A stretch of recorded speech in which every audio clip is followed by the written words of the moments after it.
ఓం నమో వెంకటేశాయ.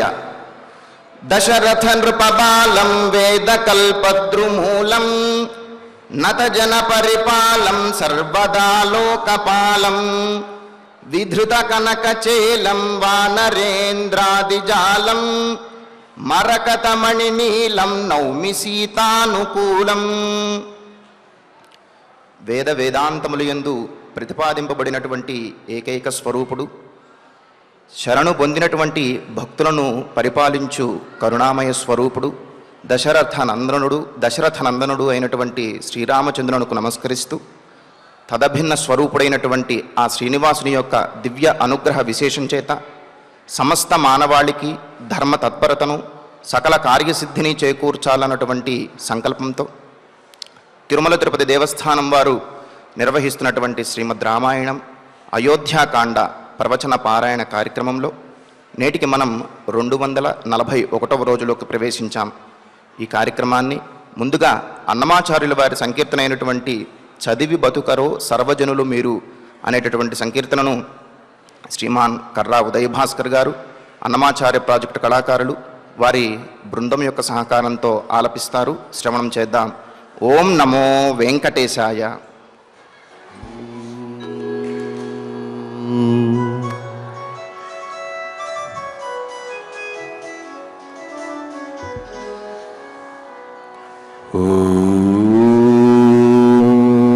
నమో నారాయణాయ. ఓం నమో నారాయణాయ. ఓం నమో నారాయణాయ.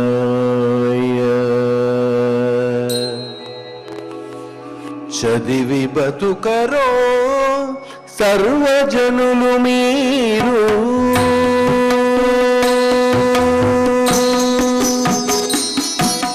చదివి బతుకరో సర్వజనులు మీరు, పదిసి నారాయణ అష్టాక్షరమిది. ఓం నమో నారాయణాయ. చదివి బతుకరో సర్వజనులు మీరు, పదిసి నారాయణ అష్టాక్షరమిది.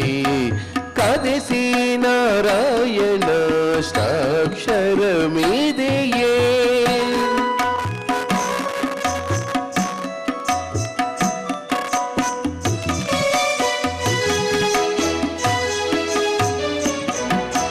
సాధించి మున్ను సుకుడు చదివినట్టి చదువు, సాధించి మున్ను సుకుడు చదివినట్టి చదువు, వేదవ్యాసులు చదివిన చదువు. సాధించి మున్ను సుకుడు చదివినట్టి చదువు, వేదవ్యాసులు చదివిన చదువు. ఆది కాలపు వైష్ణవులందరి నోటి చదువు, ఆది కాలపు వైష్ణవులందరి నోటి చదువు, గాదిని నారాయణ అష్టాక్షరమిది. ఆది కాలపు వైష్ణవులందరి నోటి చదువు, గాదిని నారాయణ అష్టాక్షరమిది. గాదిని నారాయణ అష్టాక్షరమిదియే. చదివి బతుకరో సర్వజనులు మీరు, కదిసి నారాయణ అష్టాక్షరమిది. కదిసి నారాయణ అష్టాక్షరమిదియే.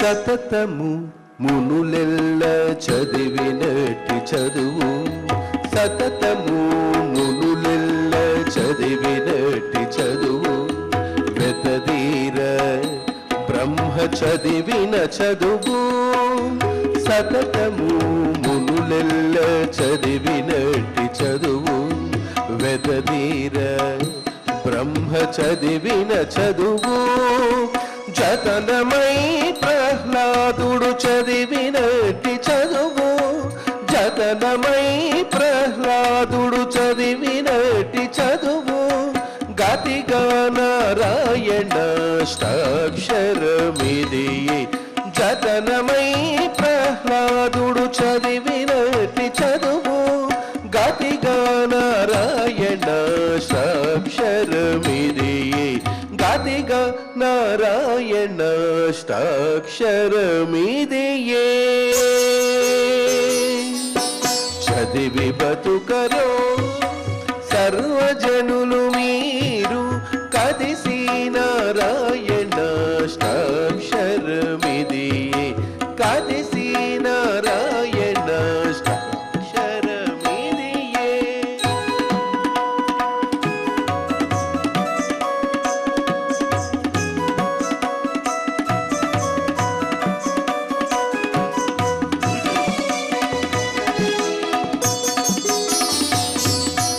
చలపట్టి దేవతలు చదివినట్టి చదువు చలపట్టి దేవతలు చదివినట్టి చదువు వినయ విప్రులు చదివేటి చదువు చలపట్టి దేవతలు చదివినట్టి చదువు వినయ విప్రులు చదివేటి చదువు పలుమారు శ్రీ వెంకటపతి నామమై పలుమారు శ్రీ వెంకటపతి నామమై భువి గలుగు నారాయణాష్టాక్షరమిది పలుమారు శ్రీ వెంకటపతి నామమై భువి గలుగు నారాయణాష్టాక్షరమిది భువి గలుగు నారాయణాష్టాక్షరమిదియే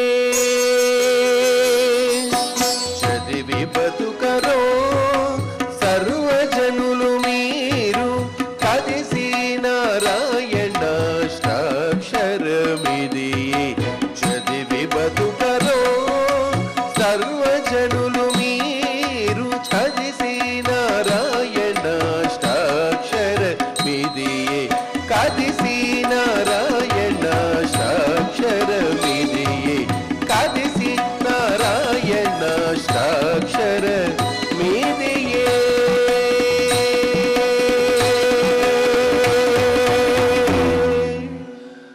అష్టాక్షరం యొక్క వైభవాన్ని తెలియజేసేటటువంటి దివ్యమైనటువంటి సంకీర్తనను శ్రవణం చేశాం.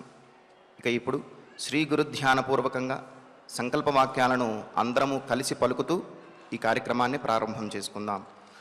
శ్రీ గురు ధ్యానం గురుర్బ్రహ్మా గురుర్విష్ణు గురుర్దేవో మహేశ్వరః గురు సాక్షాత్ పరం బ్రహ్మ తస్మై శ్రీ గురవే నమః. శ్రీనివాస ధ్యానం శ్రీ వెంకటాద్రినిలయః కమలాకాముకః పుమాన్ అభంగుర విభూతిర్నః తరంగయతు మంగళం. అథ సంకల్పః శ్రీమదాదివరాహ క్షేత్రే విరాజమానస్య శ్రీ పద్మావతీ జానేః అఖిలాండకోటి బ్రహ్మాండ నాయకస్య శ్రీరామచంద్ర రూపాంతరస్య భగవతః శ్రీ వెంకటేశ్వర స్వామినః సన్నిధౌ హనుమత్ సీతా లక్ష్మణ భరత శత్రుఘ్న పరివార సమేత శ్రీరామచంద్ర పరబ్రహ్మణః పరిపూర్ణానుగ్రహేణ अस्मिन् भुवने समस्ताधिव्याधीनां निवारणार्थं भारतवर्षे विद्यावित्तवाणिज्य कृषिवैद्यवैज्ञानिक देशरक्षणादिरङ्गेषु विद्यमानानाम् आस्तिकमहाजनानां सर्वेषां सकुटुम्बानाम् आयुरारोग्यैश्वर्य सद्बुद्धीत्यादि सर्वशुभफलप्राप्त्यर्थं धर्माचरणद्वारा श्रीरामराज्यस्य पुनर्व्यवस्थापनार्थम् उद्योगार्थिनां समुचितोद्योगप्राप्त्यर्थं दम्पतीनाम् अनुकूलदाम्पत्यसिद्ध्यर्थं सन्तानस्य पितृवाक्यपरिपालनानुकूल बुद्धिप्रचोदनार्थं सकलकार्यसिद्ध्यर्थं गोसंरक्षणार्थं च श्रीमद्वाल्मीकिरामायणे अयोध्याकाण्डे यथाशक्ति श्लोकं व्याख्यानपुरस्सरं 25 सर्गश्लोकपारायणं तथा श्रीधन्वन्तरि मन्त्रपारायणं च अन्योन्यसाहाय्येन आचार्यमुखेन करिष्यामहे। श्रीवाल्मीकि प्रार्थना। कूजन्तं राम रामेति मधुरं मधुराक्षरम् आरुह्य कविताशाखां वन्दे वाल्मीकि कोकिलम्। श्री आञ्जनेय प्रार्थना। मनोजवं मारुततुल्यवेगम्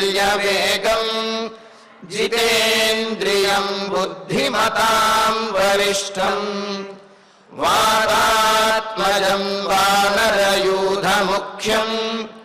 श्रीरामदूतं शिरसा नमामि। श्रीरामायण प्रार्थना। वाल्मीकिगिरिसम्भूता रामसागरगामिनी पुनादिभुवनं पुण्या रामायण महानदी। श्रीराम प्रार्थना। अयोध्याक्षेतु गुर्वर्धे त्यक्त्वा राज्यं गिरौ वसन् पादुके भरतायादात् स रामः शरणं मम। श्रीरामचन्द्र परब्रह्मणे नमः। अथ श्रीमद् रामायणे आदिकाव्ये अयोध्याकाण्डे 25 सर्गः। శ్రీమన్నారాయణ చరణౌ శరణం ప్రపద్యే. శ్రీమతే నారాయణాయ నమః. శ్రీరామాయ నమః. ఈరోజు చాలా విశేషమైనటువంటి రోజు. మకర సంక్రమణ పర్వదినాన ఒక పక్క శ్రీవారి యొక్క ఆశీస్సులు, మరి ఒక పక్క అయోధ్యకాండలో కౌసల్యాదేవి రామచంద్రమూర్తికి చేస్తున్నటువంటి ఆశీస్సులు అవి మనకి కూడా ప్రాప్తిస్తాయి. వీటితో పాటుగా గురువుల యొక్క సద్గురువుల యొక్క ఆశీస్సులు కూడా మనకు ఈనాడు ఈ పర్వదినాన మనకు కలుగుతున్నాయి అంటే ఇది మనం చేసుకున్నటువంటి అదృష్టము. మరి ఈనాటి ఈ అయోధ్యకాండ ప్రవచన పారాయణ కార్యక్రమానికి ప్రవచన శిఖామణి అయినటువంటి శ్రీమాన్ బ్రహ్మశ్రీ చాగంటి కోటేశ్వరరావు గారు విచ్చేశారు. వారికి మనందరి తరపున కూడా నమస్కారపూర్వకంగా స్వాగత కుసుమాంజలి సమర్పించుకుంటూ ఇంకా ఈనాటి ప్రవచనాన్ని ప్రారంభించుకుందాము. లోకపాలాశ్చ తే సర్వే వాసవ ప్రముఖాస్తథా ఋతవశ్చైవ పక్షాశ్చ మాసాః సంవత్సరాః క్షపాః. వనవాసానికి బయలుదేరుతున్నటువంటి రామచంద్రమూర్తికి కౌసల్యాదేవి ఆశీస్సులను అందిస్తూ ఉన్నది. అంతకుముందు వరకు కూడా ఆమె ఎంతో శోకించి ఎంతో బాధపడి ఉన్నప్పటికీ కూడా మరి బయలుదేరేటప్పుడు మాత్రము, రాముణ్ణి బయలుదేరదీసేటప్పుడు మాత్రము చక్కగా ఆశీస్సులు చెబుతున్నది. ఆ ఆశీస్సులు చెప్పటం కూడా ఏదో మర్చిపోవటమో లేకపోతే కొన్ని విషయాలు చెప్పటమో కాదు, సమస్తమైనటువంటి దేవగణములు కూడా నీకు శుభాన్ని చేకూర్చాలి నాయన అని చెప్పి ఆశీస్సులను అందిస్తూ ఉన్నది. అందులో కూడా రామచంద్రమూర్తి ఆయన చిన్నప్పటి నుండి కూడా ఎంతో నియమబద్ధంగా ఆయన ప్రవర్తించినటువంటి తీరును ఉట్టంకిస్తూ, ఆయన పాటించినటువంటి నియమములను ఆచారములను కూడా ఉట్టంకిస్తూ, ఆ విధంగా ప్రవర్తించినటువంటి, ఆ విధంగా ధర్మపరంగా ఉన్నటువంటి నీకు ఆ ధర్మము, అదేవిధంగా నీవు వినియోగించినటువంటి వస్తువులు ఏవైతే ఉంటాయో ధర్మ కార్యములలో, అలాగే నిత్య కర్మానుష్ఠానములో అవన్నీ కూడా నిన్ను సంరక్షించుగాక అని చెప్పి ఇంతకు ముందు మనం అనుకున్నాం కదా. కౌసల్యాదేవి చెప్పినటువంటి మాటలు సమిధలు, కుశలు, పవిత్రములు, వేదిలు ఇవన్నీ కూడా మంగళకరమైనటువంటి మంగళద్రవ్యములు, ఇవన్నీ కూడా నీకు శుభమును చేకూర్చుగాక అని చెప్పి అన్నది. మనకు సందేహం కలుగుతుంది, ఏమండి మనం పూజ చేసేటటువంటి ద్రవ్యములు మనల్ని రక్షిస్తాయా? మనం అనుష్ఠానంలో వినియోగించేటటువంటి ద్రవ్యములు లేకపోతే ఆ సాధనములు మనల్ని రక్షిస్తాయా అంటే దీనికి ఉదాహరణ మనకు తెలిసినదే. బాలకాండలో చెప్పుకున్నాం. విశ్వామిత్రుల వారు క్షత్రియుడిగా ఉన్నప్పుడు వశిష్ఠాశ్రమానికి వచ్చి మరి అక్కడ ఉన్నటువంటి ధేనువుని కోరి వశిష్ఠ మహర్షి మీద దండెత్తినట్లుగా వశిష్ఠ మహర్షిని దండించాలి అని చెప్పి ఆయన అనేకమైనటువంటి అస్త్రములను ప్రయోగిస్తే ఆ అస్త్రములన్నింటికీ కూడా వశిష్ఠ మహర్షి ఒక బ్రహ్మదండముతోటి సమాధానం చెప్పాడు. మరి వశిష్ఠ మహర్షి ధనుర్బాణాలు ఏవి కూడా ధరించలేదు. తాను అనుష్ఠానం చేసుకునేటువంటి ఆ బ్రహ్మదండం ఏదైతే ఉందో ఆ బ్రహ్మదండం ఒక్కటి చూపించాడు. మరి విశ్వామిత్రుల వారు ప్రయోగించినటువంటి అస్త్రములన్నీ కూడా నిర్వీర్యమైపోయాయి. ఆ అస్త్రములన్నీ కూడా బ్రహ్మదండంలోనే లీనమైపోయాయి. అంటే అనుష్ఠానానికి వినియోగించేటటువంటి ఏ సాధనములైతే ఉంటాయో ఆ సాధనములలో ఆ తపశ్శక్తి అనేది నిబిడీకృతమై ఉంటుంది. ఆ శక్తిని ఎదుర్కోవటం ఎటువంటి అస్త్రశస్త్రములకైనా ఏ శక్తికైనా సరే సాధ్యము కాదు.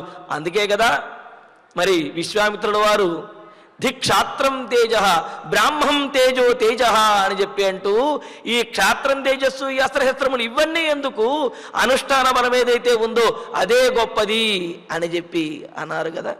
మరి అందుకనే ఇక్కడ కౌసల్యాదేవి కూడా ఏమని చెప్పినది, నాయనా నువ్వు అనుష్ఠానంలో వినియోగించినటువంటి ఆ సమిధలు కానీ లేకపోతే నీవు నిత్యాగ్నిహోత్రం చేసేటప్పుడు చేసినటువంటి ఆ అగ్నిహోత్రములు కానీ, వేదికలు కానీ, మంగళద్రవ్యములు కానీ, పూజకు ఉపయోగించేటటువంటి ద్రవ్యములు కానీ ఇవన్నీ కూడా నిన్ను సంరక్షించుగాక అని చెప్పి ఆశీస్సులను అందించి మరి వీటి ద్వారా నీవు ఎవరినైతే అర్చించావో ఆ సమస్త దేవతలు కూడా నీకు అండదండలుగా ఉండాలి అని అంటూ మరి అనేక మంది మరుత్తుల గురించి సిద్ధులు, సాధ్యులు, విద్యాధరులు ఈ విధంగా చెబుతూ మరుద్దేవతలు కూడా నిన్ను కాపాడుగాక అని చెప్పింది. ఇక్కడ మరుద్దేవతలలో ఉన్నటువంటి విశేషం ఏమిటంటే భ్రాతృవత్సల దేవా అని చెప్పి అంటారు. మరుద్దేవతలకి భ్రాతృప్రేమ ఎక్కువగా ఉంటుందిట.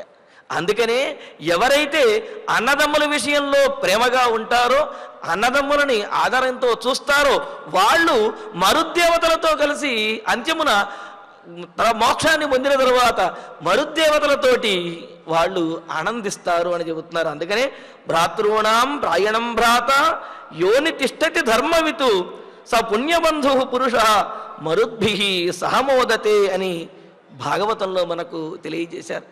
మరి రామచంద్రమూర్తికి భ్రాతృవాత్సల్యం ఎంత గొప్పగా ఉన్నదనేది మనం ఇంతకుముందు కూడా చెప్పుకున్నాం.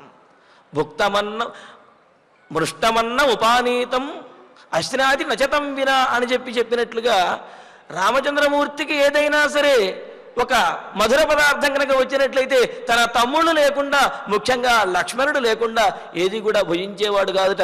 వాళ్ళలా పంచుకుని తినేవారు.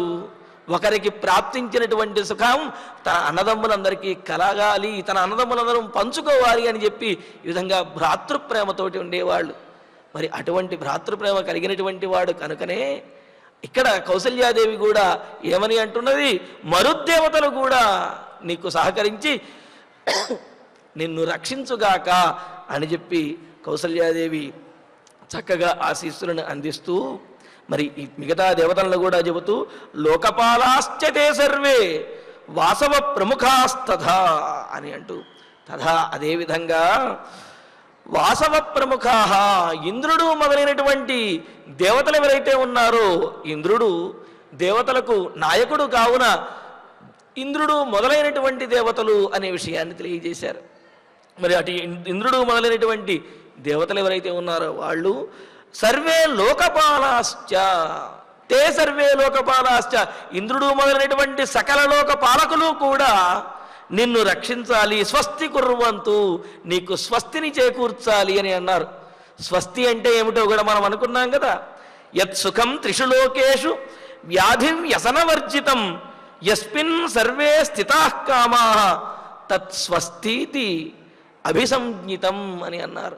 ముల్లోకములలో కూడా ఎటువంటి వ్యాధి కష్టము లేకుండా సుఖమును పొందటము, అదేవిధంగా ధర్మపరమైనటువంటి సమస్త కోరికలు నెరవేరటం ఏదైతే ఉందో దానిని స్వస్తి అని అన్నారు.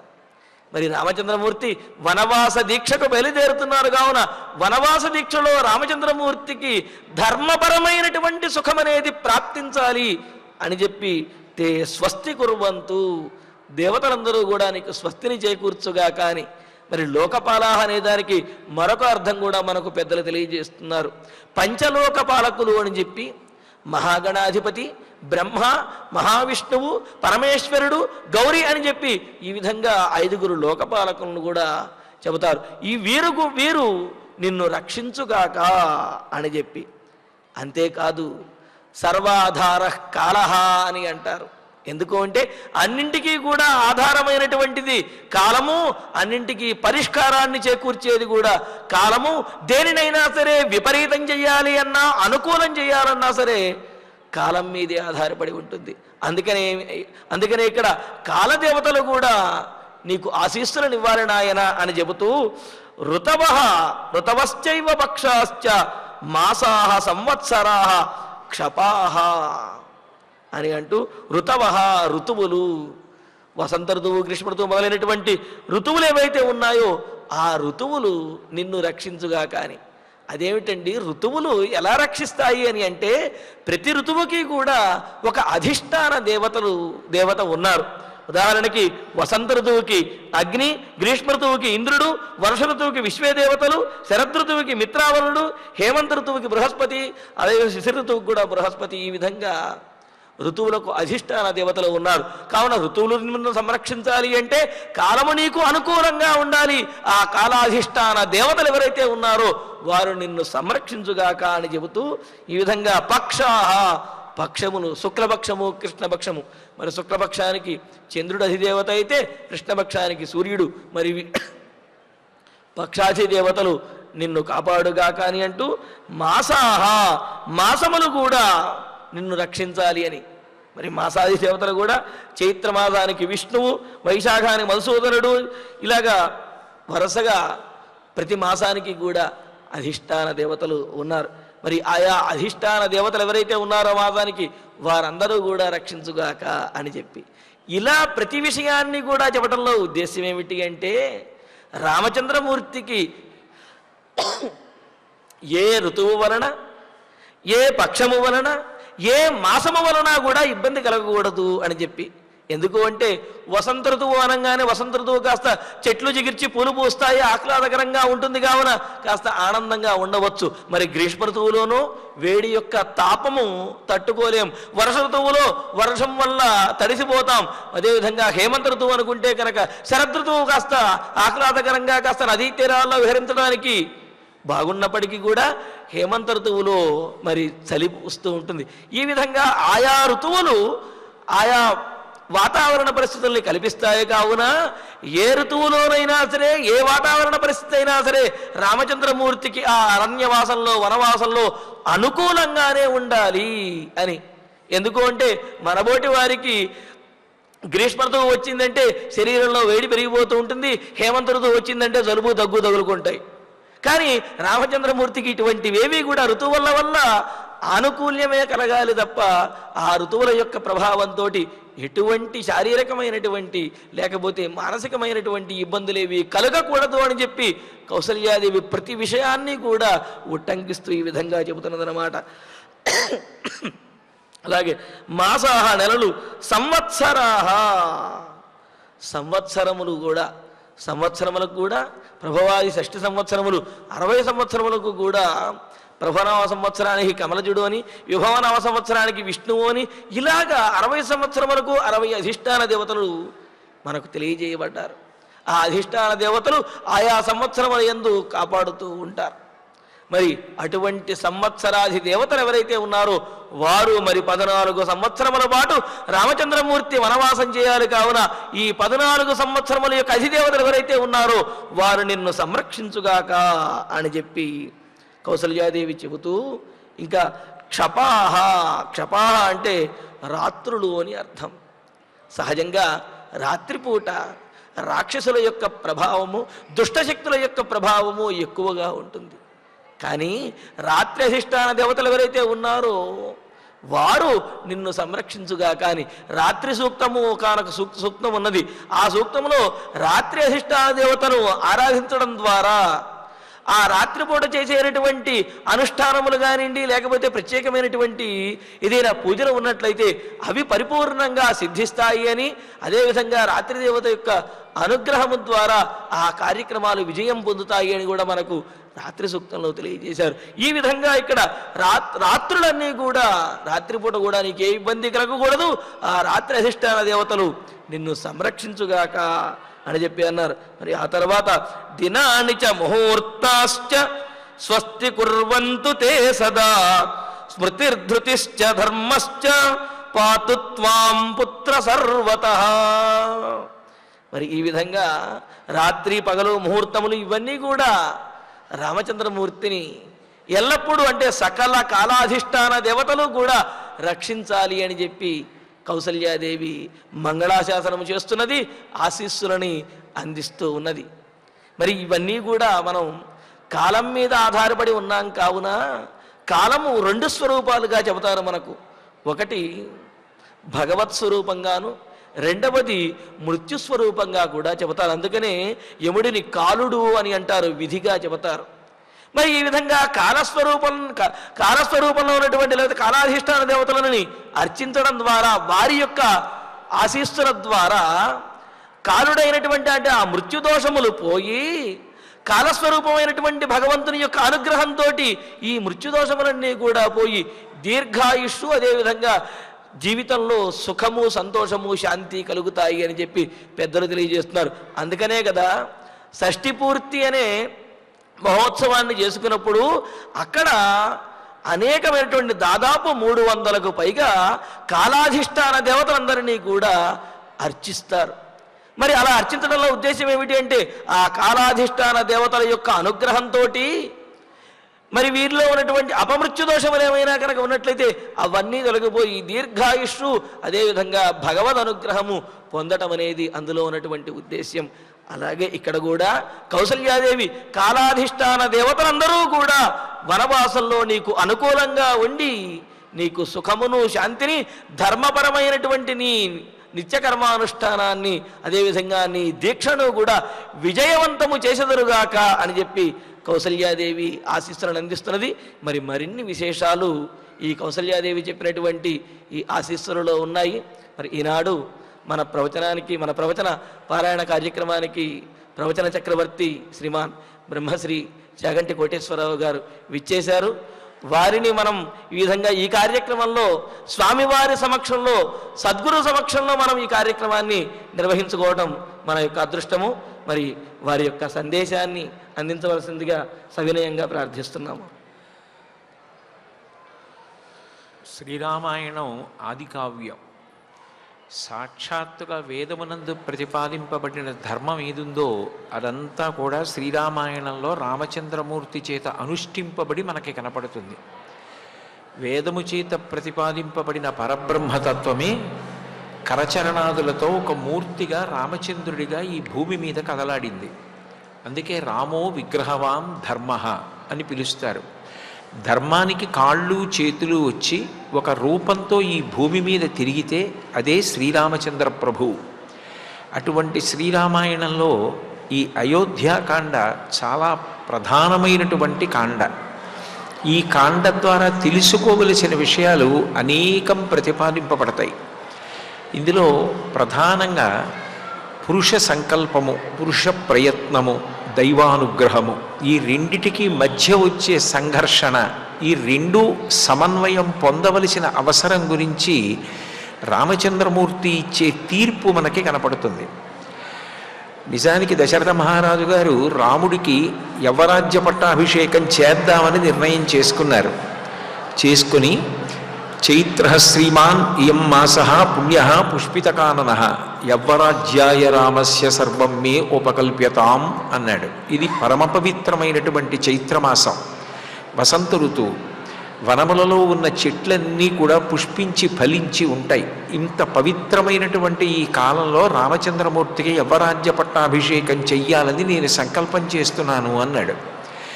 నిజానికి వ్యతిరేకిస్తే ఎవరు వ్యతిరేకించాలి? ఆ నగరంలోనూ రాజ్యంలోనూ ఉండే ప్రముఖులు కానీ ప్రజలు కానీ వ్యతిరేకించాలి. కానీ సభ తీర్చినప్పుడు సభలో ఉన్న వారందరూ కూడా కూడబలుక్కొని మాట్లాడుకుని చెప్పడం కాకుండా ఏకగ్రీవంగా ఒక్కసారి అందరూ కలిసి చెప్పిన మాట ఏది అంటే, వ్యసనేషు మనుష్యాణం భృశం భవతి దుఃఖితః ఉత్సవేషు చ సర్వేషు పితేవ పరితుష్యతి. రాముడి లాంటి రాజు మాకు లభిస్తే అంతకన్నా సంతోషం ఇంకొకటి ఉండదు.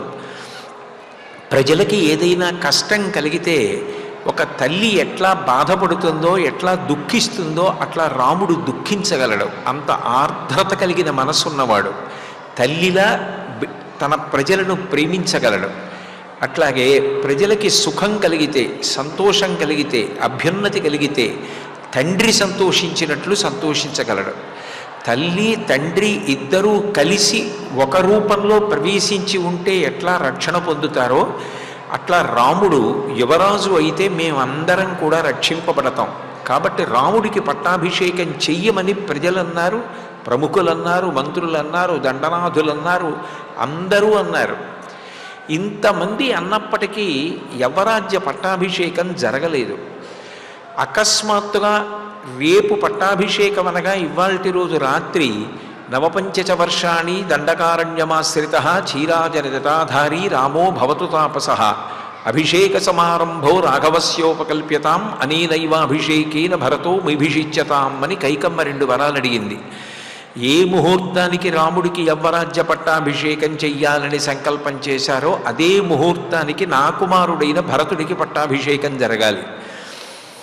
ఏ ముహూర్తానికి రాముడికి యవ్వరాజ్య పట్టాభిషేకం జరగాలని మీరు నిర్ణయించారో అదే ముహూర్తం నుండి రాముడు 14 సంవత్సరములు అరణ్యవాసమునకు బయలుదేరి వెళ్ళిపోవాలి. మరి అప్పటి వరకు ఎంతో సంతోషించిన కైకమ్మ మనస్సులో అకస్మాత్తుగా ఇంత పెద్ద మార్పు కేవలం మందర యొక్క ప్రబోధం ఒక్కటే తేగలదా? అంత గొప్ప చక్రవర్తి దశరథ మహారాజు చేసుకున్న సంకల్పం నెరవేరకుండా పోయింది అంటే ఏమనుకోవాలి? అంతటి ధర్మాత్ముడైన రామచంద్రమూర్తికి జరగవలసిన యవ్వరాజ్య పట్టాభిషేకం భంగమైపోయిందంటే ఏమనుకోవాలి? అంతమంది ప్రజలు ఏకగ్రీవంగా రాముడు పట్టాభిషిక్తుడు కావాలని కోరుకున్నా జరగలేదంటే ఏమనుకోవాలి? పురుష ప్రయత్నానికి తోడుగా భగవద్ అనుగ్రహం కూడా కలిసి రావాలి. 99 పాళ్ళు పురుష ప్రయత్నం ఉంటే ఒక్క పాళ్ళు భగవంతుని యొక్క అనుగ్రహం కలవాలి. అందుకే ఏ కార్యక్రమం ప్రారంభం చేసినా నిర్విఘ్నంగా కార్యం పరిసమాప్తి జరగాలి అంటే భగవద్ అనుగ్రహం తోడు కావాలని ప్రార్థన చేసి ప్రారంభించడం సనాతన ధర్మంలో ఎప్పటి నుంచో వస్తున్నటువంటి సదాచారం.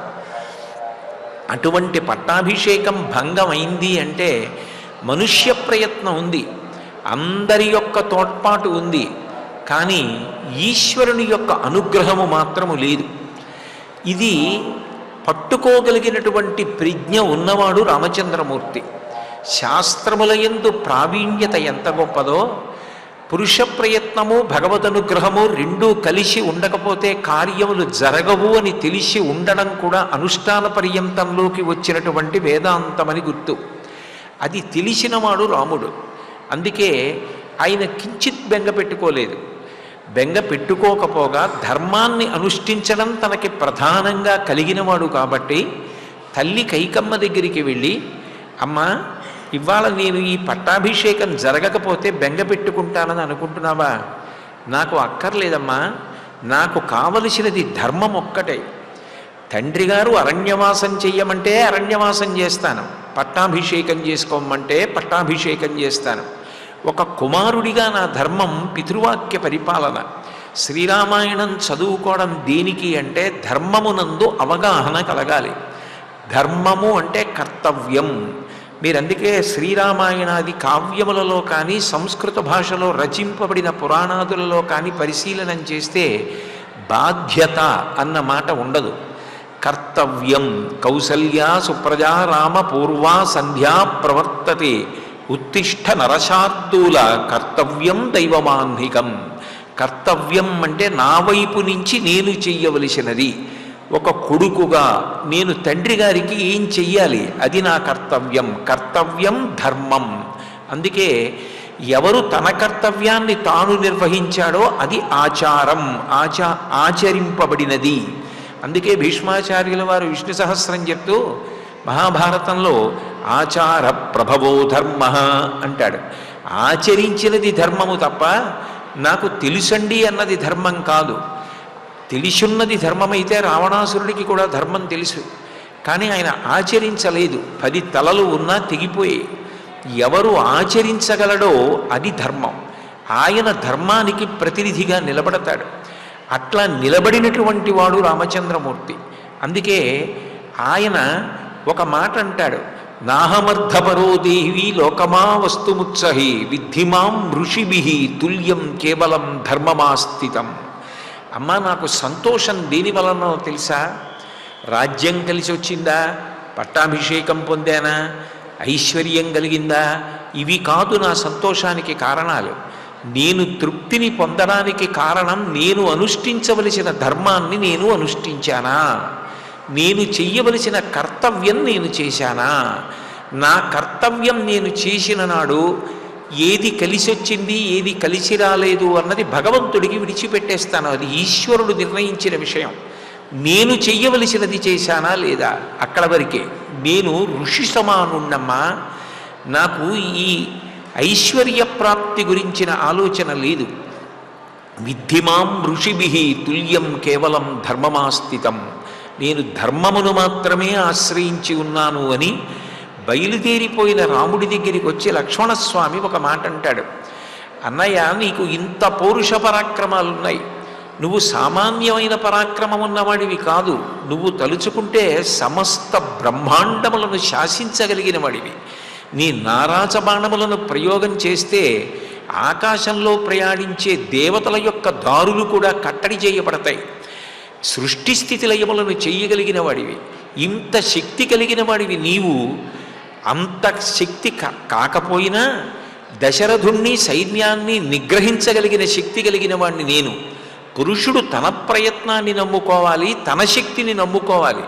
అంతేకాని కనపడకుండా ఎక్కడో దైవం ఉన్నాడు, దైవం నిర్ణయించాడు, అందుకే నాకు పట్టాభిషేకం జరగలేదంటావేమిటన్నయ్యా? పురుష ప్రయత్నము చేత పౌరుషము చేత దైవం యొక్క అనుగ్రహము అన్న సంకల్పాన్ని పక్కకి కొట్టిపారేస్తాను. నువ్వు సమ్మతించు చాలు. ఉత్తర క్షణంలో నేను బయలుదేరి దశరథుణ్ణి నిగ్రహిస్తాను. వృద్ధుడు 60,000 సంవత్సరములు దాటిపోయినవాడు భార్య కైకమ్మని సంతోషపెట్టడానికి ధర్మాత్ముడవైన నీకు రాజ్యం ఇవ్వనని భరతుడికి రాజ్యం ఇస్తాననడానికి ఆయనకున్న అధికారం ఏమిటి? నువ్వు అను యుద్ధం ప్రకటించి దశరథుణ్ణి నిగ్రహించి నీకు రాజ్యం ఇస్తాను. గురోరప్యవలిప్తస్య కార్యాకార్యమజానత ఉత్పదం ప్రతిపన్నస్య కార్యం భవతి శాసనం. పెద్దవారు కావచ్చు, తండ్రి కావచ్చు, ధర్మ మార్గంలో నడవనప్పుడు దాని గురించి ఆలోచించవలసిన అవసరం లేదు. నేను నిగ్రహిస్తాను. దైవము దైవము దైవమును నువ్వు ఏదంటున్నావో, ఏ దైవము యొక్క సంకల్పము చేత నీ పట్టాభిషేకం జరగలేదని నువ్వు అంటున్నావో దానిని నేను నా పౌరుషము చేత పురుష ప్రయత్నము చేత పక్కకి తోసేసి నీ పట్టాభిషేకం జరిగేటట్టు చేస్తాను. దైవానుగ్రహము కన్నా పురుష ప్రయత్నము గొప్పది అని నిరూపిస్తానన్నయ్యా, నువ్వు సమ్మతించు అన్నాడు. కానీ రాముడు అంగీకరించలేదు. ఒక మనిషి సంతోషంగా బ్రతకడానికి, ధర్మమునందు నిలబడడానికి మనిషి యొక్క ఆలోచన విధానం ఎట్లా ఉండాలో రాముడు లోకానికి మార్గదర్శనం చేశాడు. కలిసి రానప్పుడు కుదేలై మృత్పిండం మట్టి ముద్ద నేల మీద పడిపోయినట్టు పడిపోకూడదు. అసంకల్పితమేవేహ యదకస్మాత్ ప్రవర్తతే నివర్త్యారంభమారబ్ధం అనుదైవస్య కర్మ తత్ అన్నాడు. ఒరేయ్, నిన్న రాజ్యం ఇస్తానంటే నాన్నగారా, ఇవాళ రాజ్యం ఇవ్వను అరణ్యవాసం చెయ్యమన్నారని నాన్నగారు కాదా? నిన్ననేమో రాజ్యం కలిసి వస్తే దైవం మనకు అనుకూలమా? ఇవాళ పట్టాభిషేకం భంగమైపోతే దైవము మనకి అనుకూలము కాదా? నేను అట్లా అనుకోవట్లేదు. పురుష ప్రయత్నానికి భగవంతుని యొక్క అనుగ్రహము తోడు కావాలి. ఇవాళ భగవంతుని యొక్క అనుగ్రహము తోడు కాలేదు, అందుకే పట్టాభిషేకము జరగలేదు. ఇప్పుడు పురుష ప్రయత్నాన్నే పట్టుకుని తిరగబడి ప్రయోజనం లేదు. మన కర్తవ్యాన్ని, మన ధర్మాన్ని మనం ఏ విధమైనటువంటి బెంగ పెట్టుకోకుండా, నిరుత్సాహపడకుండా చేసుకుంటూ వెళ్ళిపోవాలి. అనుదైవస్య కర్మ తత్, దైవమును అదే భక్తితో ఆయన యొక్క అనుగ్రహము కలిసి వచ్చే వరకు విడిచిపెట్టకుండా పట్టుకుని ధర్మాన్ని వదిలిపెట్టకుండా నడవాలి. ఈ ధృతిని కోల్పోకూడదురా అంటాడు. ఇదే మాట సీతమ్మ యథాతథంగా సుందరకాండలో అడుగుతుంది. కచ్చిదాశాస్తి దేవానాం ప్రసాదం పార్థివాత్మజ కచ్చిత్ పురుషకారంచ దైవంచ ప్రతిపద్యతే అని అడిగింది. హనుమ వెళ్ళి 36వ సర్గలో వానరోహం మహాభాగే దూతో రామస్య ధీమత రామనామాంకితం చేదం పశ్య దేవ్యంగుళీయకం ప్రత్యయార్థం తమానీతం తేన దత్తం మహాత్మన సమాశ్విషి భద్రం తే క్షీణ దుఃఖ పలాహ్యసి అని ఉంగరాన్ని ఇస్తే, రామచంద్రమూర్తి తనకి ఇచ్చిన ఉంగరాన్ని సీతమ్మకి ఇచ్చి ఊరడింపచేస్తే సంతోషించిన సీతమ్మ హనుమతో మాట్లాడుతూ ప్రధానంగా ప్రతిపాదించిన విషయం ఏది అంటే, రాముడికి కాలం కలిసి రాలేదు. కాలం అంటే దైవమే. కాల కలయతామహం అంటాడు భగవద్గీతలో భగవానుడు. అగ్నిముఖంబు పరాపరాత్మకమాత్మ కాలంబు గతి రత్నగర్భ పదము శ్వశనంబు నీయుర్పు రసన జలేశుండు దిశలు కర్ణంబులు దివము నాభి సూర్యుండు కందులు శుక్లంబు సలిలంబు జఠరంబు జలధులు చెదలు శరము సర్వౌషధులు రోమచయము శల్యంబులద్రులు మానసమృతకరుండు చందములు ధాతువులు ధర్మసమితి హృదయమాస్య పంచకపౌరుషదాహ్వయంబైన నీరూపు సరసత్వమై శివాఖ్యయై స్వయంజ్యోతి అయ్యొప్పు ఆజ్యముగుచు అంటారు పోతన గారు భాగవతంలో. తత్వస్వరూపంగా కాలము భగవంతుడే. అటువంటి కాలం ముందుకు వెళ్ళిపోతుంది తప్ప వెనక్కి రాదు.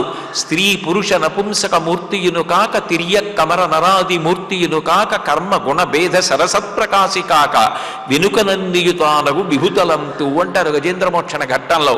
స్త్రీ పురుష నపుంసక రూపాలు కాకుండా ఇదిగో గత జన్మలలో నువ్వు ఈ కర్మ చేశావు కాబట్టి నీకు ఇప్పుడు సుఖాన్ని ఇస్తున్నాను, ఇప్పుడు దుఃఖాన్ని ఇస్తున్నాను అని కనపడి చెప్పకుండా వెనక ఉండి మనం చేసిన కర్మలను దృష్టిలో పెట్టుకుని మనకి సుఖదుఖములను ఇవ్వగలిగినటువంటి సంపూర్ణమైన జ్ఞానము కలిగిన వాడెవరున్నాడో, ఎవరు కర్మాకర్మ ఫలప్రదాత అయ్యున్నాడో ఆయన పరమేశ్వరుడు.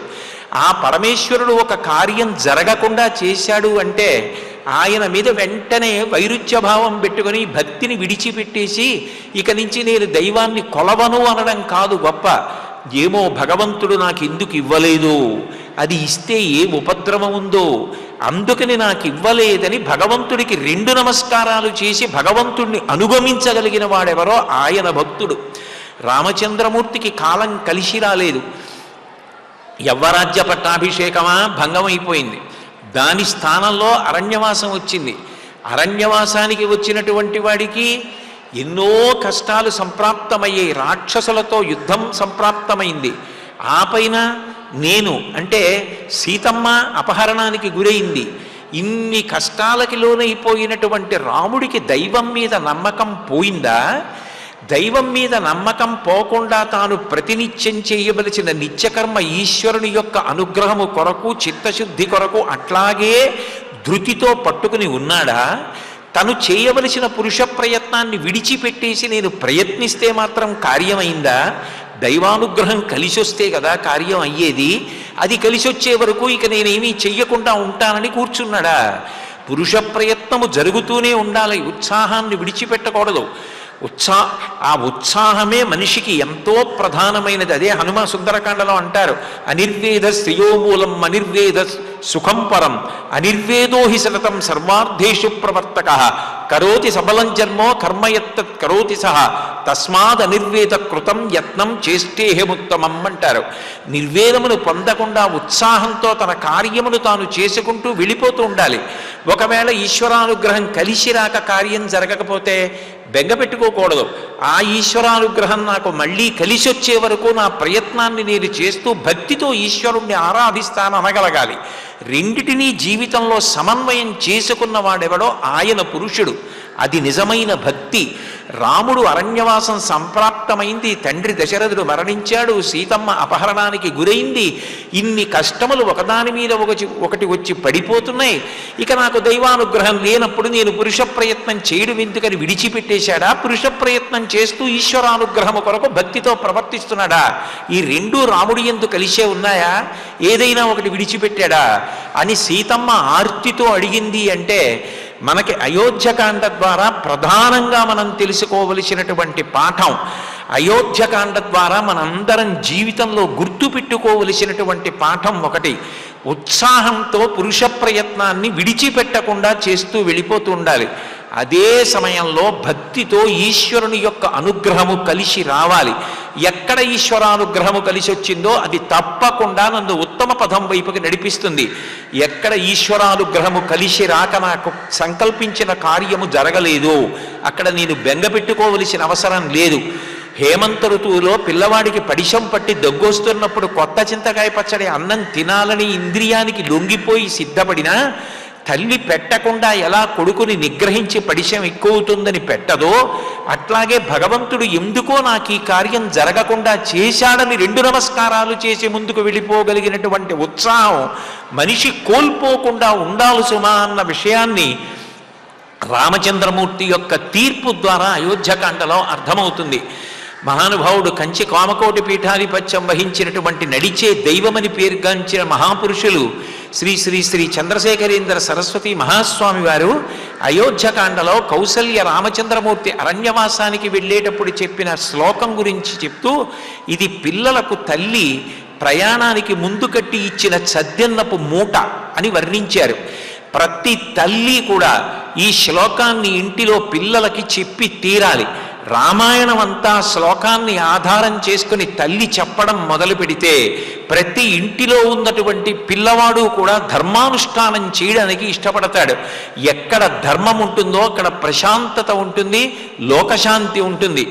కౌసల్యామాత రాముణ్ణి పంపిస్తూ అరణ్యవాసానికి, యం పాలయసి ధర్మం త్వం ధృత్యాచ నియమేన చ సవై రాఘవశార్దూల ధర్మస్త్వామభిరక్షతు. ఇది ప్రధాన సందేశం కౌసల్య ఇచ్చింది. యం పాలయసి ధర్మం త్వం ధృత్యాచ నియమేన చ. రామా, ఇంతకాలం నువ్వు ఏ ధర్మాన్ని నమ్మకంతో విశ్వాసంతో మొక్కవోని ధైర్యంతో పట్టుకున్నావో అదే ధైర్యంతో ధర్మాన్ని అట్లాగే పట్టుకుని అనుష్ఠించు. నువ్వు పట్టుకున్న ధర్మమేదో అది నిన్ను రక్షించి తీరుతుంది. ధర్మాన్ని పట్టుకున్నవాడు పాడవరవన్న మాట ఉండదు. అమ్మ కట్టించిన చద్దెన్నపు మూట. ఎందుకనంటే అంతకుముందు రాముడు ధర్మానుష్ఠానం చేశాడంటే కాలం కలిసి వచ్చింది. దశరథ మహారాజు గారికి పెద్ద కొడుకు, జనక మహారాజు గారికి అల్లుడు, సీతమ్మకి భర్త, లక్ష్మణ భరత శత్రుఘ్నులనబడే 3 సోదరుల చేత సేవింపబడినటువంటి వాడు, లోకాభిరాముడు, సకల సుగుణాభిరాముడు. ఇన్ని సద్గుణములో 16 సద్గుణములు పరిపూర్ణంగా కలిగిన మానవుడు ఈ లోకమునందు ఈ కాలమునందు ఎవరున్నాడని వాల్మీకి మహర్షి నారదుణ్ణి అడిగితే, కోన్వస్మిన్ సంప్రదంలోకే గుణవాన్ కశ్చ వీర్యవాన్ ధర్మజ్ఞశ్చ కృతజ్ఞశ్చ సత్యవాక్యో దృఢవ్రతః చారిత్రేణ చ కోయుక్తః సర్వభూతేషు కోహితః విద్వాన్ కః కస్సమర్థశ్చ కశ్చైక ప్రియదర్శనః ఆత్మవాన్ కో జితక్రోధో ద్యుతిమాన్ కో నరసూయకః కస్య బిభ్యతి దేవాశ్చ జాతరోషస్య సంయుగే అని 16 పరిపూర్ణమైన గుణములు కలిగిన మానవుడు ఈ కాలమునందు ఈ లోకమునందు ఎక్కడున్నాడని అడిగితే రామచంద్రమూర్తి యొక్క కథ సంక్షేప రామాయణంగా చెప్పబడింది. అన్ని గుణములు కలిగినటువంటి రామ, నువ్వు ఇంతకాలం ధర్మాన్ని అనుష్ఠించావంటే గొప్ప కాదు, నీకు కాలము కలిసొచ్చింది. నువ్వు ఏమనుకుంటే అది జరుగుతూ వెళ్ళింది కాబట్టి అనుష్ఠించావు. ఇక పైన నీకు కాలము కలిసి రాకపోవచ్చు. అరణ్యవాసం చేయడానికి సిద్ధపడుతున్నావు. రాత్రిళ్ళు రాక్షసుల యొక్క అరుపులు వినపడుతూ ఉంటాయి. రాత్రి వేళ అయ్యేటప్పటికి రాక్షసులు విజృంభిస్తారు, క్రూర మృగాలు తిరగడం మొదలు పెడతాయి. ఆ తర్వాత మహానుభావుడు విశ్వామిత్ర మహర్షి ఆ రామచంద్రమూర్తితో కలిసినప్పుడు బాలకాండలో అనేక మాటలు ఆశీర్వచనం చేస్తాడు. రామా, చీకటి పడిపోయింది, ఓగో క్రూర మృగాల యొక్క అరుపులు వినపడుతున్నాయి, ఉగ్రభూతములు లేచి తిరిగేటటువంటి సమయం. రామా, నీకు స్వస్తి అగుగాక, ఆశీర్వచనముగాక, మంగళము అగుగాక, నిద్రపో అంటుంటాడు. గురువు యొక్క వాత్సల్యం, ప్రేమ అటువంటిది. అటువంటి రామ, నీకు కాలము కలిసి రానప్పుడు కూడా ధర్మాన్ని అనుష్ఠానం చేయడం గొప్ప. అప్పుడు కూడా నీకు ధర్మం మీద విశ్వాసం పోకుండా ఉండాలి. కాలం కలిసి వచ్చినప్పుడు, అనుకున్నవన్నీ అయిపోయినప్పుడు ధర్మాన్ని పట్టుకోవడం గొప్ప కాదు. నీకు కాలం కలిసి రానప్పుడు ధర్మాన్ని పట్టుకో, అక్కడ ఈశ్వరుడు సంతోషిస్తాడు. నేను నా బిడ్డకి ఉద్యోగానికి వెళ్ళినప్పుడు సాయంకాలం వచ్చేటప్పుడు బూందీ పొట్లం తీసుకొచ్చి ఇవ్వడం గొప్ప కాదు. నా కలం కార్యాలయానికి బయలుదేరేటప్పుడు కనపడకపోతే ఎప్పుడూ నా కలం నా కూతురు తీసి వాడుకుంటూ ఉంటుందన్న కోపంతో నేను నా కూతుర్ని పట్టుకుని ఎక్కడ తీసావు, ఎందుకు తీసావు, ఎన్ని మాటలు చెప్పాను, నా కలం తీయద్దని చెప్పి దాన్ని గట్టిగా గద్దించి చెంప మీద ఒక దెబ్బ వేసి ఆఖరికి కలం కనపడలేదని విసుగ్గా కార్యాలయానికి వెళ్ళిపోతుంటే పిల్ల ఏడుస్తూ పరిగెత్తుకుంటూ వచ్చి, నాన్నగారండి నాన్నగారండి, మీరు చూసుకోలేదు, నిన్న రాత్రి మీరు చదువుకున్న పుస్తకంలో పెట్టుకున్నారు కలం, ఇదిగో తీసుకోండి ఇచ్చినప్పుడు నా మనసు ఎంత ఆర్తి పొందుతుంది. అయ్యో, ఏ దోషం చేయలేదు, ఈ పిల్లని నిష్కారణంగా చెంప మీద కొట్టాను, నిగ్గదీశాను, పాపం అంత నింద చేశాను, అయినా ఆ కలం వెతికి పట్టుకుని పరిగెత్తుకొచ్చి నాకు ఇచ్చిందే అని పిల్లని చూసి బాధపడిపోయి సాయంకాలం బూందీ పొట్లం కొనుక్కుని ఇంటికి వస్తూనే కూతుర్ని పిలిచి, వల్లెమ్మ వల్లెమ్మ ఇదిగో తీసుకో అని బూందీ పొట్లం ఇచ్చిన తండ్రిలో ఎంత ప్రేమ ఉంటుందో, కాలం కలిసి రానప్పుడు కూడా భగవంతుడిని విడిచిపెట్టకుండా ఉన్నవాడి మీద భగవంతుడికి అంత అనుగ్రహం ఉంటుంది తప్ప కాలం కలిసి రాలేదు, ఈశ్వర కృప కలగలేదని విడిచిపెట్టడం గొప్ప కాదు. కాబట్టి రామ, యం పాలయసి ధర్మం త్వం ధృత్యాచర్యమేనచ సవై రాఘవశార్దూలా ధర్మస్వామభిరక్షతు. ఏ ధర్మాన్ని పట్టుకున్నావో దాన్ని ధైర్యంతో పట్టుకో. ఈ ధర్మం నన్ను పాడు చేయదు, కాపాడి తీరుతుందని పట్టుకో. అమ్మ పెట్టిన చద్దన్నపు మూట. రాముడే ధర్మం మీద నమ్మకం పోగొట్టుకుంటే, రాముడి జీవితంలో ఒక్క నిర్ణయం తీసుకుని ఉంటే ఇవాళ ఈ రామాయణ పారాయణ కానీ, రామాయణ ప్రవచనం కానీ, రామనామం కానీ, రాముడి పేరు పెట్టుకోవడం కానీ, రామ కథ కానీ ఉండవు. కావలసింది భార్యని సంపాదించుకోవడమే అయితే కేవలముగా నేను నా నుంచి జారిపోయిన సీతమ్మని మళ్ళీ తెచ్చుకుంటాను, దానికి రాక్షస సంహారం చేయడం కన్నా కూడా తేలిక మార్గం ఏదైనా ఉంటే దాని ద్వారా సీతమ్మని తెచ్చేసుకుంటానని రాముడు అనుకుంటే సుగ్రీవుడితో సంధి చేసుకోక్కర్లా, వాలితో సంధి చేసుకుంటే చాలు. వాలి చిటిక వేస్తే ఎక్కడున్నా సరే రావణాసురుడు పరిగెత్తుకొస్తాడు. వాలంటే అంత భయం రావణాసురుడికి. తీసుకొచ్చి సీతమ్మని ఇచ్చేస్తాడు. కానీ ధర్మం తప్పిన వాలితో సంధి చేసుకుని సీతమ్మని తెచ్చుకోవడం కన్నా ధర్మాత్ముడైన సుగ్రీవుడితో సంధి చేసుకుని వాలిని నిహతుణ్ణి చేసి తర్వాత అంత కష్టపడి 2 కాండలు వచ్చాయి, సుందరకాండ, యుద్ధకాండ. 2 కాండలు వచ్చి అంత కష్టపడిన ధర్మాన్ని తప్పకుండా మొక్కవోని ధైర్యంతో అలాగే నిలబడి రావణుణ్ణి సంహరించి సీతమ్మని తెచ్చుకొని పట్టాభిషిక్తుడై రాజ్య పరిపాలన చేసినటువంటి రామచంద్రమూర్తి యొక్క కథ శాశ్వతంగా నిలబడిపోయింది అంటే అమ్మ చేసిన ఆశీర్వచనం.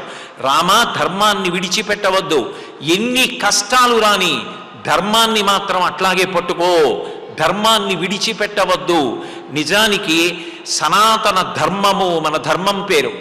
సమస్త వాంగ్మయాన్ని పిండేస్తే వచ్చేవి 2 అక్షరాలు, ధర్మం. ఎన్ని చదువుకున్నా, ఎన్ని చెప్పినా అన్నిటికీ కారణం ఒక్కటే, ధర్మాన్ని అనుష్ఠానము చేయుట.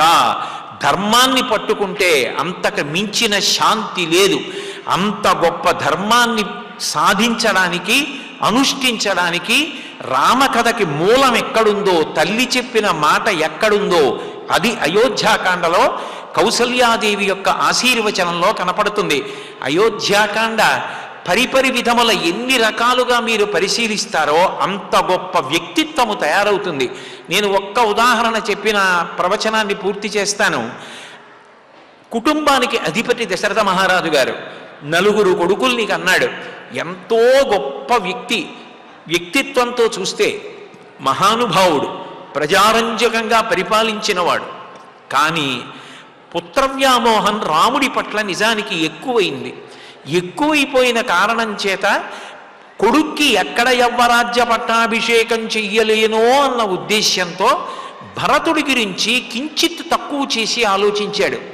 ఎప్పుడో నేను భరతుడి యొక్క తాతగారికి మాటిచ్చాను, నాకు కైకేయ వలన కుమారుడు కలిగితే కైకమ్మ కొడుకే పట్టాభిషేకం చేస్తాను అని మాటిచ్చాను. అప్పటికి ధైర్యం ఏమిటి? కౌసల్య వలన కొడుకు కలగలేదు, సుమిత్ర వలన కొడుకు కలగలేదు, కైకమ్మ వలన కొడుకు కలిగితే మాత్రమే యవరాజ్య పట్టాభిషేకానికి ప్రతిబంధకం ఏముంటుందిలే అని మాటిచ్చాను. ఇప్పుడు సుగుణాభిరాముడైన రాముడు పుట్టాడు. రాముడికి రాజ్యం ఇవ్వకుండా ఉండలేను. భరతుడు ఉండగా యవ్వరాజ్య పట్టాభిషేకం చేస్తే వాళ్ళ తాతగారికి తెలిసి మామనబడికి కదా ఇవ్వాలని వస్తాడేమోనని భరతుడు శత్రుఘ్నుడు ఊళ్ళో లేనప్పుడు రాముడికి పట్టాభిషేకం సంకల్పం చేశాడు. నిజానికి దశరథుడు మరణించిన తరువాత భరతుడికి పట్టాభిషేకం చేస్తానన్నా భరతుడు ఒప్పుకున్నాడా? ఒప్పుకోలేదు. సరికదా, రామ పాదుకలు రథంలో కూర్చున్నవాడు తల మీద పెట్టుకోవడం ఎందుకండి? పక్కన పెట్టుకోవచ్చు. పక్కన పెట్టుకోలేదు. తత శిరసి కృత్వాతో పాదుకే భరతస్తదా ఆరురోహ రథం మృష్ట్వా శత్రుఘ్నేన సమన్విత అన్నారు మహర్షి. రథంలో కూర్చుని పాదుకలు తల మీద పెట్టుకుని ఎక్కాడు, పాదుకలు తల మీద పెట్టుకుని వెళ్ళాడు. 14 సంవత్సరముల రాముడు వచ్చే వరకు పాదుకలను సింహాసనం మీద పెట్టాడు, తాను పక్కన కూర్చుని పరిపాలన చేశాడు తప్ప రాజ్యం మీద వ్యామోహం చెందల. నా కొడుకు భరతుడు అంత గొప్పవాడు, భరతుడు రాజ్యం తీసుకోడు, రాముడికే ఇస్తాడని తండ్రిగా దశరథ మహారాజు గారు ఆలోచన చేసి ఉంటే రామాయణం ఇన్ని మలుపులు తిరిగేది కాదు. కానీ ఎక్కడో ఒక కొడుకు మీద ఉన్నటువంటి ప్రేమాభిమానాలు అతనికి ఎక్కడ అన్యాయం చేసేస్తానో గతంలో ఇచ్చిన వరం అన్న విషయంలో భరతుడి గురించి ఆయన సక్రమంగా ఆలోచించకపోవడం అంత పెనుప్రమాదం తెచ్చింది. కుటుంబాధిపతి కుటుంబాన్ని నడపడం దగ్గర నుంచి ఎంత జాగ్రత్తగా ఉండాలి. ఆ పడిన చిన్న కన్నంలోంచి వచ్చినటువంటి వరద ప్రవాహం తర్వాత అయోధ్యని ముంచెత్తేసింది. మందర అవకాశం తీసేసుకుంది. ఇంట్లో కుటుంబ కలహాలు బయలుదేరితే ఇంట్లో పని చేసేవాళ్ళు కూడా పెద్ద పెద్ద విషయాలలో జోక్యం చేసుకుని కుటుంబ కలహాల్ని దావాగ్ని చేస్తారు. ఇంటి విషయాలుగా ఇంటి కుటుంబ సభ్యుల మధ్య ఉండాలి, బయటికి వెళ్ళకూడదు. అయోధ్యకాండ ఎన్ని విషయాలు నేర్పుతుందో, మనిషిగా బ్రతకడం, కుటుంబాలు సంతోషంగా ఉండడం, ఇన్నిటినీ నేర్పుతుంది. చిట్ట చివరగా నేను చెప్పే విషయం ఒక్కటే, ఎంత పౌరుషం ఉండనివ్వండి, ఎంత ప్రతాపం ఉండనివ్వండి, భక్తి అన్న మాటకు అర్థం దైవాన్ని నమ్మి కలిసి రానప్పుడు కూడా ఆయనకి నమస్కరించి నిలబడగలగడమే. అదే అయోధ్యకాండ యొక్క ప్రధాన సందేశం. అందుకే మండిత విస్ఫులింగ విషమ జ్వలితానల కీలలు వబ్జ గర్భాండము నిండ రామ వసుధాదిపుడేశడు వజ్రసాధనా ఖండిత పంక్తి కంటకణ కంఠ పురంతక శైలచాలనొద్దండ బలప్రచండ పురదండ విఖండన చండకాండముల్లంటాడు భాస్కర రామాయణంలో భాస్కరుడు. అంత గొప్ప ప్రతాపం కలిగిన రామచంద్రమూర్తి అంతటి వాడు కాలం కలిసి రాకపోయినా దైవానికి నమస్కారం చేసి అరణ్యవాసానికి వెళ్ళిపోయి ధర్మ పరిపాలన చేసిన ఈ దేశంలో ధర్మాన్ని అనుష్ఠానం చెయ్యడానికి మనందరం పునరంకితులం కావాలి. అదే మకర సంక్రాంతి నాడు ఏడుకొండలవాడు వెంకటేశ్వర ప్రభువు అఖిలాండకోటి బ్రహ్మాండ నాయకుడు మనందరికీ కూడా ధర్మాన్ని అనుష్ఠించడంలో ఏ వైక్లభ్యం కలగకుండా ధర్మానుష్ఠానం చేస్తూ భక్తి చెదరకుండా సర్వకాలముల యందు ఆయన పాదములను అట్లాగే పట్టుకుని ప్రవర్తించగలిగిన అనుగ్రహము మనకి కలగాలని, అట్లా అనుగ్రహించమని ఆ శ్రీ వెంకటేశ్వరుడి పాదార విందములకు నా శిరసు తాటించి నమస్కరిస్తూ, ఇంత గొప్ప పుణ్యతిథి నాడు సూర్యుడు మకర రాశిలో ప్రవేశించి ఉత్తరాయణ పుణ్యకాలం జరుగుతున్న శుభ సమయంలో ఈ ఆనంద నిలయానికి అత్యంత దగ్గరలో జరుగుతున్న ఈ రామాయణ ప్రవచన కార్యక్రమంలో 4 మాటలు వాక్ సుమములుగా సమర్పించే అదృష్టాన్ని కటాక్షించిన శ్రీ వెంకటేశ్వర భక్తి ఛానల్ వారికి, తిరుమల తిరుపతి దేవస్థానముల వారికి, విద్వన్ మండలికి నా హృదయపూర్వక నమస్కారములు తెలియచేస్తూ స్వస్తి.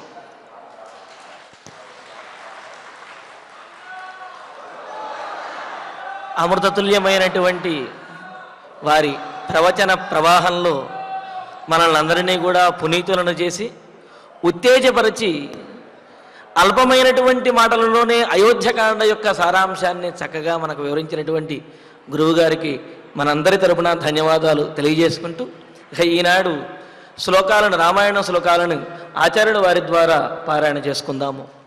లోకపాలాశ్చ తే సర్వే వాసవా ప్రముఖాస్తథా వాసవ ప్రముఖాస్తథా ఋతవశ్చైవ పక్షాశ్చ మాసాః సంవత్సరాః క్షపాః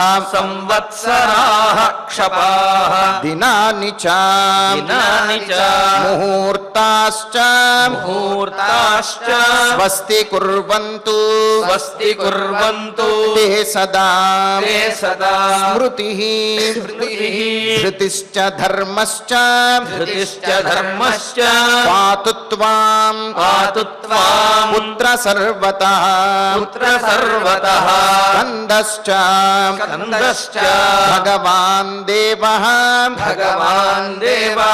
సోమశ్చ సబృహస్పతిః సప్తర్షయః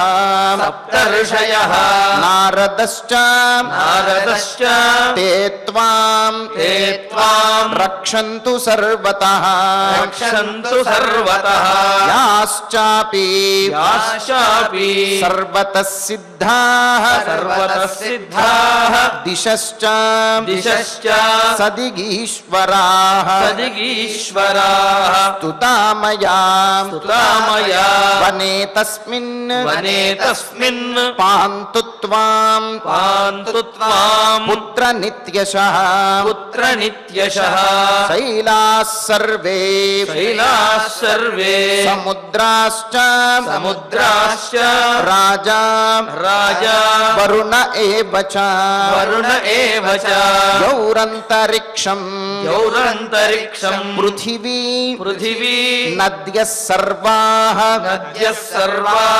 తథైవ చ ఇత్యార్షే శ్రీమద్ రామాయణే ఆదికావ్యే అయోధ్యాకాండే పంచవింశే సర్గే పంచశ్లోకాః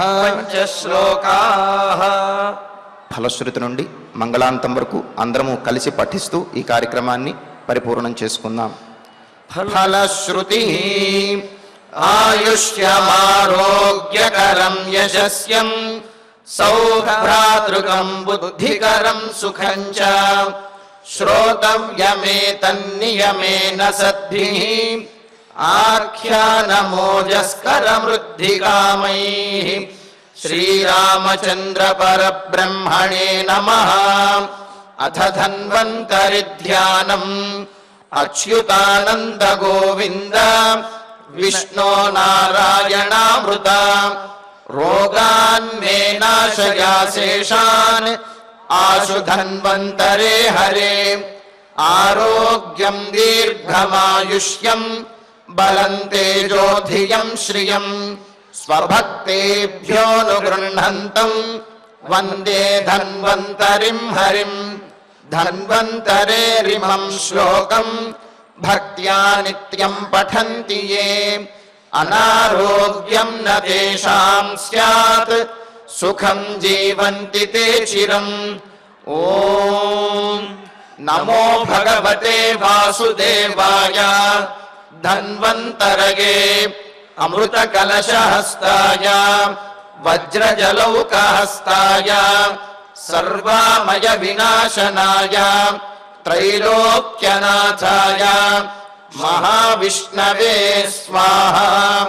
ॐ वासुदेवाय विद्महे सुधाहस्ताय धीमहि तन्नो धन्वन्तरिः प्रचोदयात्। अथ नवग्रह प्रार्थना। आरोग्यं पद्मबन्धुर्वितरतु नितरां सम्पदं शीतरश्मिः। भूलाभं भूमिपुत्रः सकलगुणयुतां वाग्विभूतिं च सौम्यः। सौभाग्यं देवमन्त्री रिपुभयशमनं भार्गवः। शौर्यमार्किः दीर्घायुः सैंहिकेयः। विपुलतरयशः केतुः आचन्द्रतारम्। अरिष्टानि प्रणश्यन्तु दुरितानि भयानि च। शान्तिरस्तु शुभं मेस्तु ग्रहाः कुर्वन्तु मङ्गलम्। अथ क्षमा प्रार्थना। यदक्षरपदभ्रष्टं मात्राहीनं च यद्भवेत् तत्सर्वं क्षम्यतां देव। नारायण नमोऽस्तु ते। अथ भगवत्समर्पणम्। कायेन वाचा मनसेन्द्रियैर्वा बुद्ध्यात्मना वा प्रकृते स्वभावात् करोमि यद्यत् सकलं परस्मै नारायणायेति समर्पयामि। अथ मङ्गलम्। श्रियः कान्ताय कल्याणनिधये निधयेऽर्धिनाम्। श्रीवेङ्कटनिवासाय श्रीनिवासाय मङ्गलम्।